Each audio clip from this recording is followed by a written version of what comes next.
Students, बिल्कुल खैरियत से होंगे। स्टूडेंट्स, आज का जो लेक्चर है हमारा लेक्चर नंबर 27 मोस्ट इंपॉर्टेंट है और लास्ट लेक्चर्स जो से हैं वो आपने बिल्कुल भी किसी सूरत भी स्किप नहीं करने हैं, क्योंकि यहाँ से लाजमी तौर पे शॉर्ट क्वेश्चन एमसीक्यू से लाजमी आते हैं। और आज के लेक्चर जो है हमारा, ठीक है, 27 लेक्चर, इसमें हमने आज पढ़ना है बेनज़ीर भुट्टो एंड नवाज शरीफ के बारे में 1988 1999 तक। तो इसमें से आपका एक एमसीक्यूज़ और एक शॉर्ट क्वेश्चन तो लाजमी तौर पे बनकर आता है, लाजमी आता है। मोस्ट इंपॉर्टेंट लेक्चर है, इसको तो आप अजबर कर लें तो ज़्यादा बेहतर रहेगा आपके लिए, क्योंकि ये लेक्चर आप लोगों का बहुत ज़्यादा इंपॉर्टेंट है। क्योंकि स्टूडेंट्स, आप लोग कमेंट्स करते हैं, आप लोग पूछते हैं कि कौन सी चीज़ ज़्यादा इंपॉर्टेंट है, कौन सा ऐसा लेक्चर है कि बहुत ज़्यादा ज़रूरी है।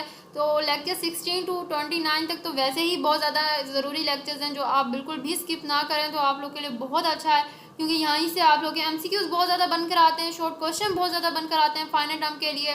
और 1 to 16 लेक्चर्स जो से होते हैं वहाँ से तो चलो 20 to 25% आता है, बट 16 to 29 लेक्चर तो मोस्ट इंपॉर्टेंट है। और जो जहाँ से सिलेबस स्टार्ट होता है ना फाइनल का, 16 to 20 तो वैसे स्किप करने वाले लेक्चर्स नहीं होते। और 25 के बाद 30 लेक्चर तक, 30 तो चलो वही थोड़ा बहुत बताया होता है, तो 29 लेक्चर तक आपने क्या करना है, बिल्कुल भी स्किप नहीं करने होते ये लेक्चर्स, क्योंकि यहाँ से एमसीक्यूज़ बहुत ज़्यादा आते हैं और लॉन्ग क्वेश्चन का चांस बहुत ज़्यादा होता है कि लॉन्ग क्वेश्चन आ जाए, ठीक है, लास्ट लेक्चर्स में से।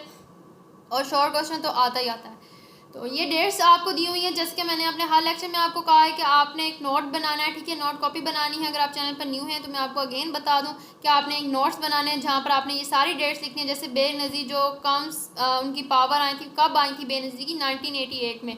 ये आप लोग के एमसीक्यूज़ में आ सकते हैं, ठीक है, शॉर्ट क्वेश्चन में भी आ सकते हैं बट एमसीक्यूज़ में भी आ सकते हैं। नवाज शरीफ की जो पावर आई थी वो 1991 में आई थी। बेनज़ीर जो दोबारा आई थी, ठीक है, वो 1993 में आई थी। नवाज शरीफ जो दोबारा आए तो 1997 की उनकी हुकूमत थी। तो ये डेट्स मोस्ट इम्पॉर्टेंट हैं आज के लेक्चर के लिए, आपने बिल्कुल भी स्किप नहीं करना है, ठीक है। इलेक्शन जो हुआ था 1988 का, ठीक है, पीपल्स पार्टी का, वो एक लार्जेस्ट पार्टी थी, ठीक है। बेनज़ीर जो कम दोबारा से यहाँ पर आई थी, ठीक है, सॉरी, बेनज़ीर की जो पावर आई थी 1988 में, ठीक है, जो इलेक्शन हुए थे पीपल्स पार्टी की, वो एक लार्जेस्ट पार्टी थी। She became first movement PM in December 1988 in the Muslim world की वो पहली खातून थी पीएम की, ठीक है, जो दिसंबर 1988 में आई थी। But Nawaz Sharif got majority in Punjab became the CM. जो नवाज शरीफ थे, ठीक है, वो मेजॉरिटी पंजाब के बन गए थे, ठीक है, सीएम बन गए थे वो। और she made the coalition with MQM which fell apart soon.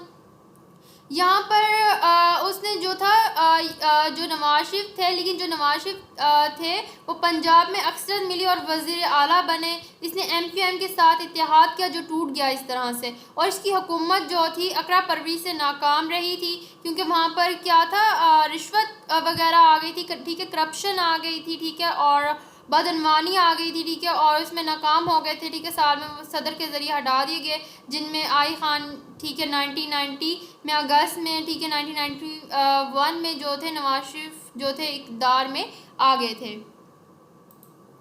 Nawaz Sharif comes to the power 1991। जो नवाज शरीफ की पावर्स थी वो 1991 में किस तरह से आई, ठीक है, 1991 में नवाज शरीफ की दोबारा से इक़्तिदार में आ गए थे, ठीक है, सॉरी, यहाँ पर कम्स टू पावर में आए थे, ठीक है, 1991 में आए थे इंतखाबात में से, ठीक है। सबसे ज़्यादा अक्सरियत दी गई थी नवाज शरीफ को और वो वज़ीर आज़म बन गए थे। नवाज शरीफ का जो था पीपल्स पार्टी से झुकाव जो था वो स्क्रिप्ट आर्ट के लिए मुज़ाकरात की तरमीम की थी, ठीक है, वो सदर की ताकत को कम करना था। ये देखते ही GI खान ने अप्रैल में NA को जो था वो तहलील कर दिया था 1993 में, लेकिन सुप्रीम कोर्ट ने इसे दोबारा से बहाल कर दिया था। और पार्लियामेंट और यहाँ पर वज़ीर आज़म थे। और नवाज शरीफ की जो सिंध में परेशानी का सामना करना पड़ा था वो पाकिस्तान पीपल्स पार्टी का था यहाँ पर, ठीक है। Conflict arose between the president and PM that lead to the both resign from their office in July 1993. They both were asked to resign from their offices, but then army chief, यहाँ पर क्या हुआ था कि जो सदर और वज़ीर आज़म थे उनके माबीन जो था वो एक तनाज़ा खड़ा हो गया था। यहाँ पर एक आप कह सकते हैं, ठीक है, एक कॉन्फ्लिक्ट शुरू हो गया था, ठीक है, एक तनाज़ा हो गया था, जिसकी वजह से दोनों ने अपने दफ्तरों से इस्तीफ़ा दे दिया था। और इस्तीफ़ा कब दिया, जुलाई 1993 में इस्तीफ़ा दिया था।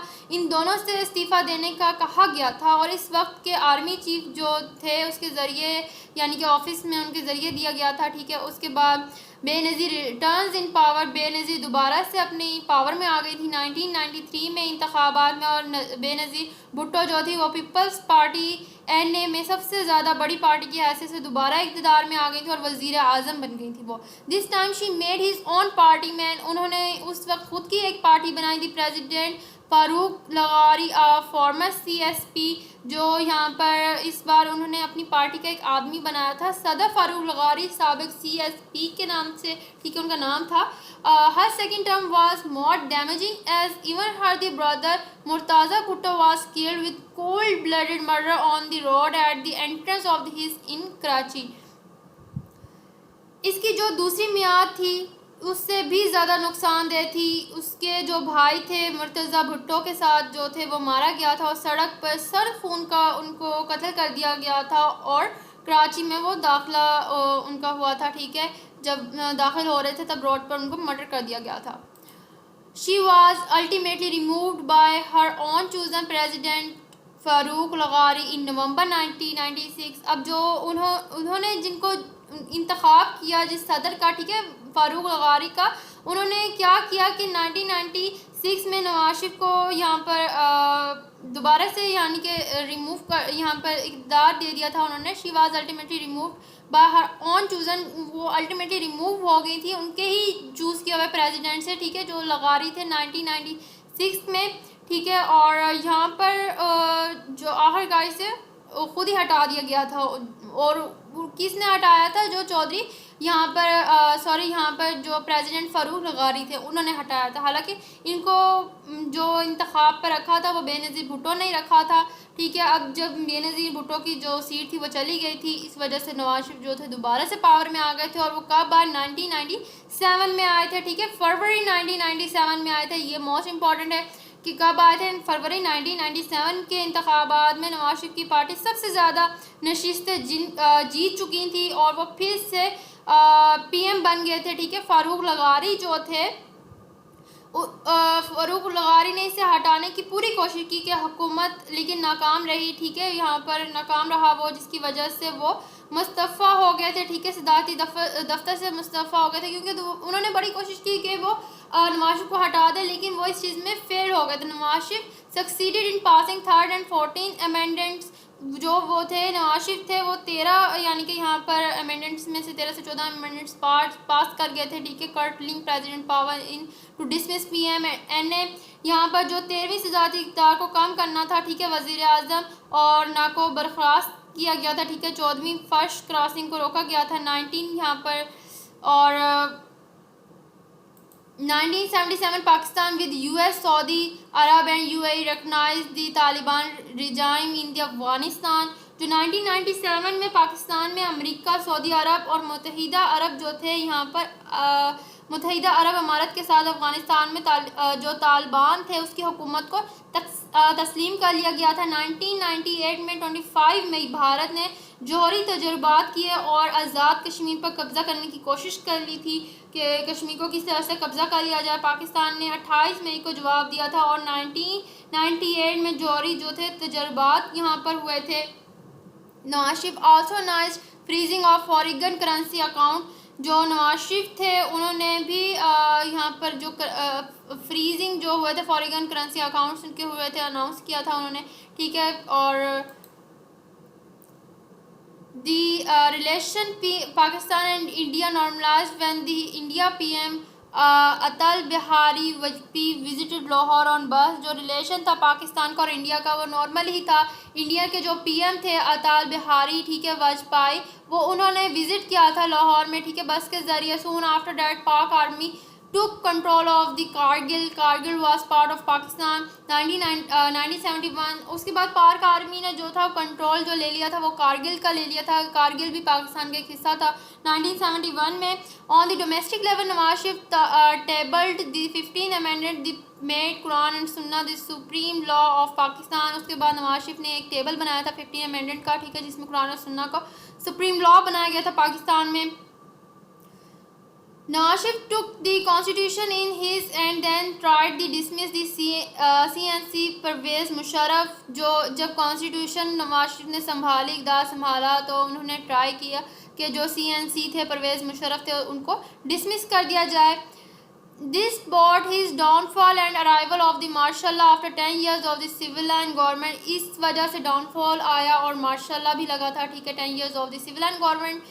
Pakistan again went back to the political retardation. Pakistan जो था दोबारा से पॉलिटिकल रिटार्डेशन में चला गया था। तो यही हमारा आज का जो था मोस्ट इम्पॉर्टेंट लेक्चर था, बिल्कुल भी आपने स्किप नहीं करना है, ठीक है। बेनज़ीर जो थी वो कब पावर में आई थी? 1988 में आई थी। नवाज शरीफ जो थे वो 1991 में आए थे। दोबारा से बेनज़ीर बैठी सीट पर 1993 में, फिर नवाज शरीफ दोबारा से बैठे 1997 में। तो ये जो उन्होंने काम किए, ठीक है, दोबारा से बैठे और किस वजह से इन्होंने इनको तहलील किया, ठीक है, इनको इनकी जगह से हटाया। तो ये छोटे छोटे पॉइंट्स ही यहाँ पर डिस्कस हमने किए हैं, इतने ज़्यादा लेंथी हम डेप्थ में भी नहीं गए हैं और इजी तरीके से पढ़ा है हमने।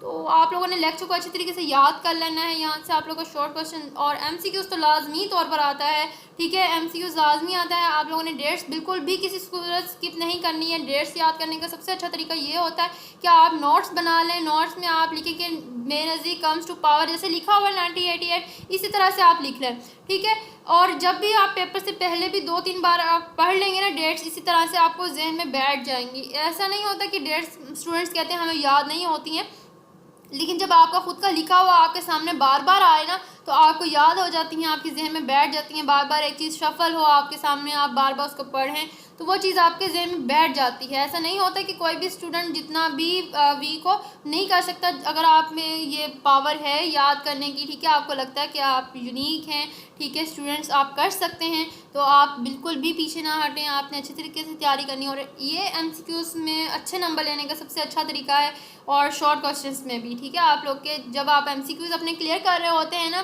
तो एक चीज़ आप नोटिस क्या करें कि ऐसे बहुत सारे MCQs और डेफिनेशंस होती हैं जो शॉर्ट क्वेश्चन में आ जाती हैं और आपकी शॉर्ट क्वेश्चंस भी क्लियर हो जाते हैं। तो MCQs को ज़्यादा ध्यान दिया करो, शॉर्ट क्वेश्चंस भी। जब आप MCQs और शॉर्ट क्वेश्चन तैयार कर लेते हैं तब आप ध्यान दीजिएगा कि आपके लॉन्ग क्वेश्चन क्लियर हो जाएंगे। फर्दर कोई भी क्वारी हो लेक्चर के अकॉर्डिंग तो मेरा कमेंट सेशन ऑन है, कमेंट्स में आप पूछ सकते हैं अपना। तब तक बहुत ज़्यादा सारा ख्याल रखिएगा। अगर चैनल पे न्यू है तो चैनल को सब्सक्राइब करना ना भूलिएगा। हम मिलेंगे नेक्स्ट लेक्चर में। वालेकुम अस्सलाम, अल्लाह हाफिज़।